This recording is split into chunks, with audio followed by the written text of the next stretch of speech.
ഹേ cinema fans, അപ്പോൾ എല്ലാവർക്കും എൻ്റെ ചാനലിലേക്ക് സ്വാഗതം. അപ്പോൾ ഇന്ന് കുറച്ച് സിനിമ അപ്ഡേറ്റ് ഉണ്ട്. ആദ്യത്തെ നമ്മുടെ അയാം ഗെയിമിനെ പറ്റിയാണ്. സിനിമയുടെ ഫസ്റ്റ് ലുക്ക് കഴിഞ്ഞ ദിവസം വന്നിട്ടുണ്ടായിരുന്നു. നല്ല കിടിലം ഫസ്റ്റ് ലുക്കാണ്.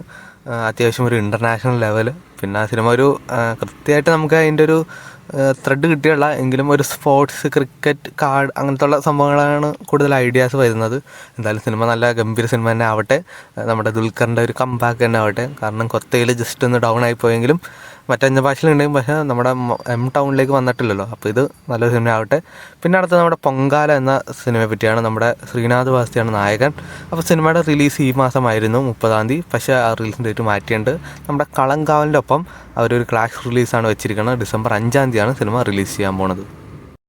അടുത്ത അപ്ഡേറ്റ് നമ്മുടെ തുടക്കം എന്ന സിനിമയെ പറ്റിയാണ്. നമ്മുടെ മോഹൻലാലിൻ്റെ മകളായ വിസ്മയാണ് സിനിമയിൽ അഭിനയിക്കുന്നത്.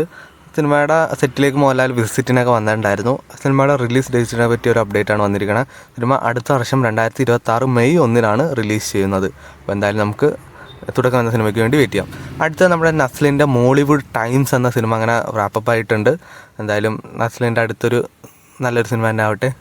നമ്മുടെ പ്രണവ് മോഹൻലാലിൻ്റെ തിയേറ്ററിൽ വൻ ഹിറ്റായ സിനിമയാണല്ലോ DS ഇറ. അപ്പോൾ സിനിമ നമ്മുടെ പ്രേക്ഷകരെ OTTയിലും പേടിപ്പിക്കാനായിട്ട് അങ്ങനെ റിലീസ് ചെയ്യുകയാണ്. ഡിസംബർ 5-ാം തീയതിയാണ് സിനിമയുടെ റിലീസ് ഡേറ്റ്.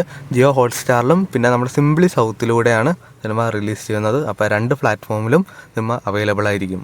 ഈ വർഷത്തെ ഏറ്റവും എല്ലാവരും അവൈറ്റഡ് മൂവിയാണല്ലോ ബബ്ബ. സിനിമയുടെ ട്രെയിലർ അടുത്ത മാസം 8-ാം തീയതിയാണ് വരുന്നതെന്ന് ചെറു റൂമേഴ്സ് ഉണ്ടായിരുന്നു. പക്ഷേ ഒഫീഷ്യലായിട്ട് മിക്കവാറും 9-ാം തീയതി തന്നെ ആയിരിക്കും. എന്തായാലും നമുക്ക് ഒഫീഷ്യൽ അപ്ഡേറ്റിന് വേണ്ടി എന്തായാലും വെയിറ്റ് ചെയ്യാം. അവർ ആ ഒരു റിലീസ് ഡേറ്റാണ് ലോക്ക് ചെയ്തിരിക്കണമെന്ന് കേൾക്കണത്. എന്തായാലും നമുക്ക് ട്രെയിലറിന് വെയിറ്റ് ചെയ്യാം. അടുത്ത നമ്മുടെ ജിത്തു ജോസഫിൻ്റെ അടുത്ത് വരാനിരിക്കുന്ന സിനിമയാണ് വലതുവശത്തെ കള്ളൻ. സിനിമയുടെ ഫസ്റ്റ് ലുക്ക് വന്നിട്ടുണ്ട്. ഇതാണ് ഫസ്റ്റ് ലുക്ക്. അപ്പോൾ അത്യാവശ്യം കുഴപ്പമില്ലാത്തതാണ്. എന്തായാലും നല്ലൊരു സിനിമ തന്നെ ആവട്ടെ. കാരണം ജിത്തു ജോസിൻ്റെ കഴിഞ്ഞ പ്രാവശ്യത്തെ സിനിമ അത്യാവശ്യം ഒരു മോശമായിരുന്നു സ്ക്രിപ്റ്റൊക്കെ. എന്തായാലും ഇതിലൂടെ നല്ലൊരു സിനിമ തന്നെ നമുക്ക് സമ്മാനിക്കട്ടെ. അപ്പോൾ ഇന്ന് ഇത്രേ ഉള്ളൂ. OTT വാർത്തകളും റിവ്യൂസൊക്കെ അറിയാൻ വേണ്ടി ചാനൽ സബ്സ്ക്രൈബ് ചെയ്യുക, കൂടെ സപ്പോർട്ട് ചെയ്യുക.